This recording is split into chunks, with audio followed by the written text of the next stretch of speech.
Welcome to the Real News Network. I'm Jessica Devereaux in Baltimore. In Canada, new rules came into effect this year concerning the world's oldest profession, prostitution. The new laws prohibit brothels, living on the avails of prostitution, and communicating in public with clients.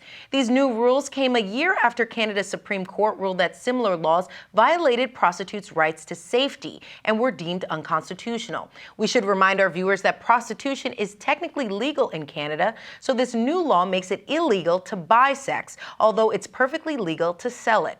Now joining us to help us unravel this conundrum is our guest, Naomi Sayers. Naomi is a sex work activist and Indigenous feminist, and she recently testified against the bill before a parliamentary committee. Thank you so much for joining us, Naomi. Thank you for having me. So, Naomi, it's pretty clear that you're against this bill. Just quickly, give us a sense of some bullet points as to why you're against this bill. Yeah, so the bill actually became law on December 6th, and it's the act is entitled for the Protection of Communities and Exploited Persons Act. And the reason I'm against this bill is because it will not protect anybody. The four main points that demonstrates this is that it disempowers sex workers from not being able to control their working conditions.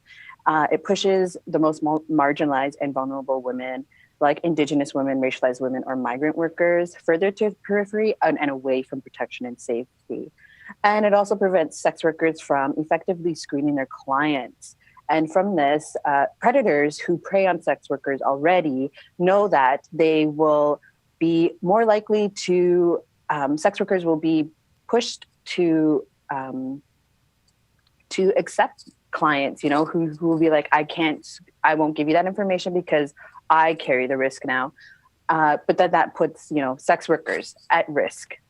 Okay. And Naomi, obviously you're aware the bill is called the Protection of Communities and Exploited Persons Act. And from what I just heard, you clearly don't agree that it protects exploited people. But the advocates, the people who are behind this bill, say that the business is inherently dangerous and it's exploitative, and we really need to protect sexually exploited people, such as sexually trafficked individuals. Don't you agree that prostitution can be dangerous and exploitative, which is why many sex workers need bodyguards, for example?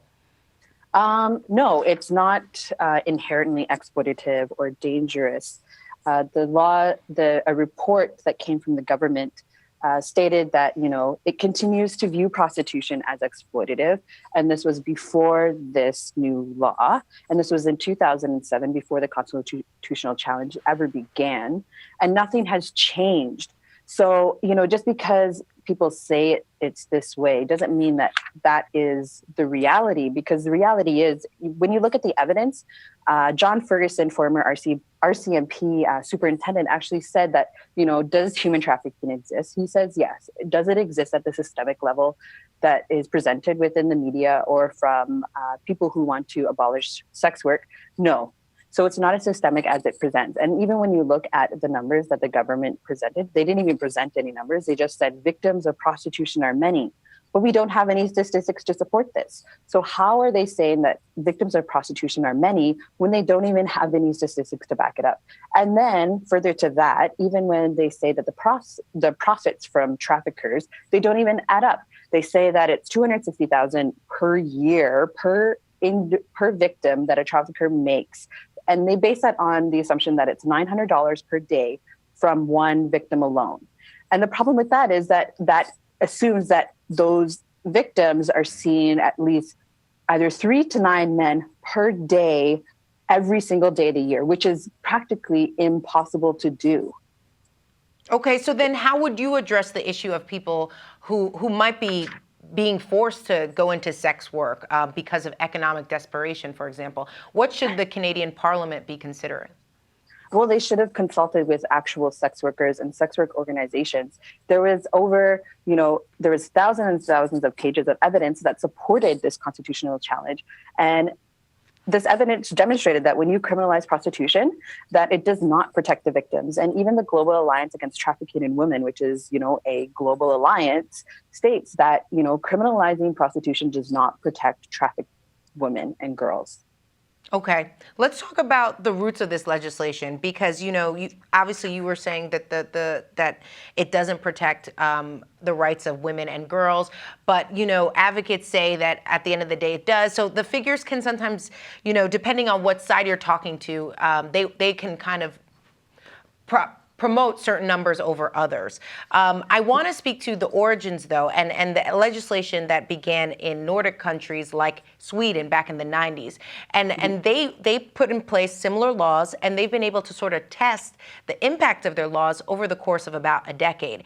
And according to 2010 research from the Swedish government, they saw that prostitution was cut in half, and there's been a considerable change in society's opinion about buying sex. For example, in 1996, 45% of women and 20% of men supported criminalizing the buying of sex.